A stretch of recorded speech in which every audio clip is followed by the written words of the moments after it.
It is a popular watering hole that has been a staple in this Queen and Broadview neighborhood for 13 years.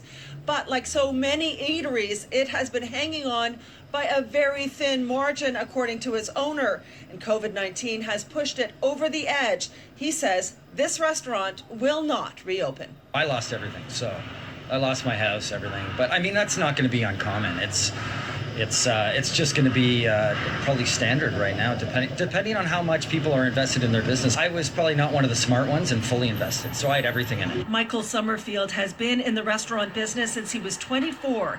He says he's had his ups and downs, but in the last few months, he has experienced what he describes as the perfect storm. 5 months ago, he was forced to close his second, much larger Prohibition location at Yonge and Eglinton, thanks to ongoing Metrolink's crosstown construction, which was a huge loss. He thought he could bounce back by focusing on his downtown location, and then coronavirus hit. Once COVID hit, that was it for us, right? I mean, it's just unrecoverable. It's akin to holding up a massive boulder, and the boulder keeps getting bigger, and the hill keeps getting steeper. So what are you going to do? One way or another, you're going to get crushed. You're going to have to move out of the way, and probably both happen to us. But again, it's not just us, it's going to be everyone. Summerfield says for every month he stays closed, it's costing him about $25,000 to $30,000.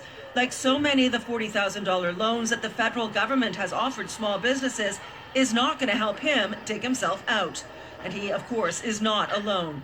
A new survey by Restaurants Canada warns of widespread closures in the food service industry in the face of insurmountable debt. We knew it was pretty dire, but it's really stark when you see the numbers in print.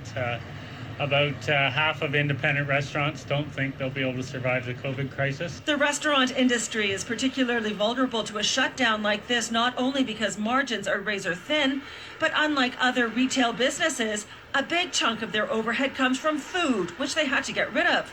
At least with a clothing store, the stock doesn't go bad. The survey showed that the biggest pressure for small and medium-sized restaurants is making their rent. Month 2 in this crisis is only a week away. We always said, and restaurants always said, we'll do whatever the public health experts say. So I don't think anybody begrudges what happened. We're just saying, if we're all in this together, then everybody should pull in and give us a hand. Restaurants Canada is recommending a moratorium on evictions and rent assistance that's in line with decreased revenue. Pam Seidel, City News.